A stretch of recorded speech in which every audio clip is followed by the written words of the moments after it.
Today we're going to look at a critical reasoning weekend question. I already highlighted the word weekend just because I was so excited about it. So as always, I'm just going to cover up the critical reasoning answer choices because I want us to do as much pre-thinking and predicting as we can before we look at them.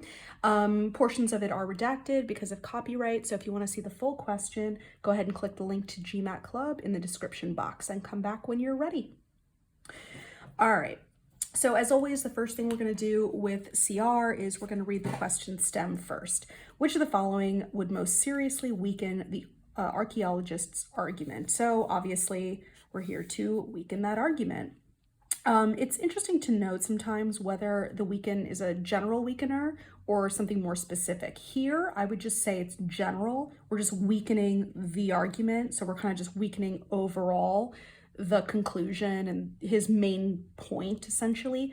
Sometimes it'll ask you to weaken something really specific. So you might see a question which says something like, which of the following if true would weaken the statistic that the scientist provides to buttress his conclusion or something like that, right? So in that instance, it would be a really specific weakener. You would be weakening whatever that statistic is. So pay attention to when it is a weakened question.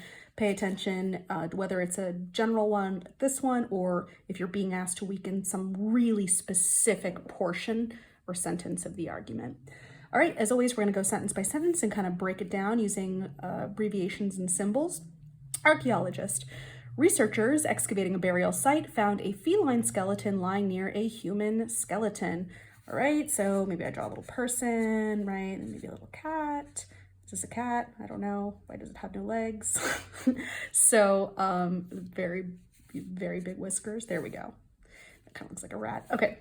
So we've got these two. They found them next to each other. Both skeletons were in the same sediment at the same depth, right? So same depth, same sediment, suggesting that the feline and human were buried together, right? So same time period. I don't know if I would write anything for that.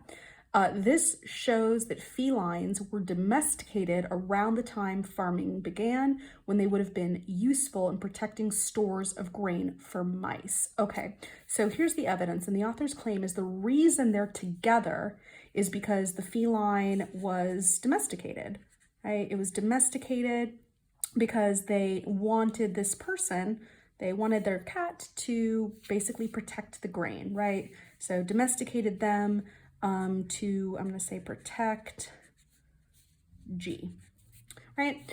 Great, so evidence, you've got these two skeletons together. They were buried the same time period. Author's conclusion, that's because the cat was domesticated to protect grain. So what would weaken that? Well, if that's not the explanation. So prediction, right, that it's not because the cat was domesticated to protect grain. That is not the reason that these two skeletons were buried together. So I don't know what the correct answer might be. I mean, I do because I know this question, but I don't know what the correct answer might be, but that's okay. It just has to be anything that would show that the author's explanation is not correct. So some other explanation for why this cat skeleton and this human skeleton were buried together at the same time. Now we're ready for the answer choices. Let's take a look at them. A says, archaeologists have not found any remains of stores of grain in the immediate vicinity of the burial site. Okay, so this does slightly weaken, right? Because he's saying it's because they were there to protect grain, but they haven't found any grain, right? So I might hang on to this one.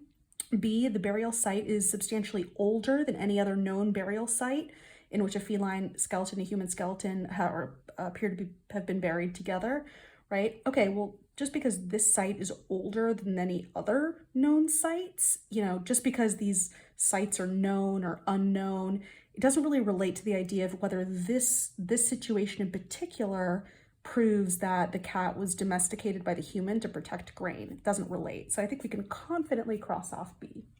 C, paintings near the burial site show people keeping felines as domestic companions, but do not show felines hunting mice, right?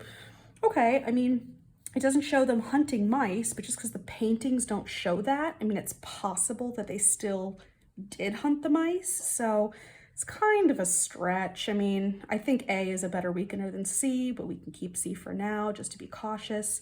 D says there are many burial sites in which the remains of wild animals appear to have been buried alongside human remains. This is very interesting because what if the cat was wild, right? It says, you know, they sometimes would bury wild animals with them. Oh, well, the author's conclusion is that that cat must have been domestic, right? But who says? Probably were wild cats around that time. There's wild cats now. So this is something that also potentially would weaken. E, before felines were domesticated, early farmers had no effective way to protect grain from mice. It's like, okay, but it doesn't really have any bearing on this specific situation.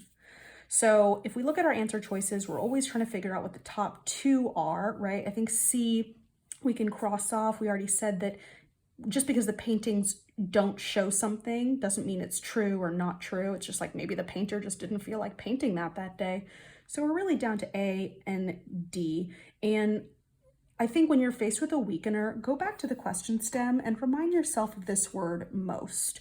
Which of the following would most seriously weaken, right? It is entirely possible that they both weaken a little bit, but one of them just does a better job weakening it. So we're trying to figure out which one seems to suggest that just because they're buried together, it doesn't mean that the cat was domesticated by the person to protect grain. Archaeologists have not found grain near the burial site, or there are many burial sites in which wild animals were buried alongside human remains. D is just a stronger weakener. One of the things that makes D so strong is this word many. It's like, oh, there's just lots of, this is only one where they found this cat with a human, but like there's many, many, many, many others that also, have wild, let's say a wild cat buried there. So the author's conclusion that it must have been domesticated really falls apart. So the domesticated aspect, attacking that, is a little bit stronger than what A is doing, which is just attacking the idea of protecting grain. It's like, if the cat's not domestic, well, then it definitely isn't protecting grain. But it's possible that, just because they didn't find grain there, maybe that means that it was domesticated, but it just wasn't domesticated to protect the grain. Maybe it was domesticated for some other reason. So D is the best weakener out of this group of 5. That is why it is our correct answer. If you have any questions, feel free to ask them in the comments below.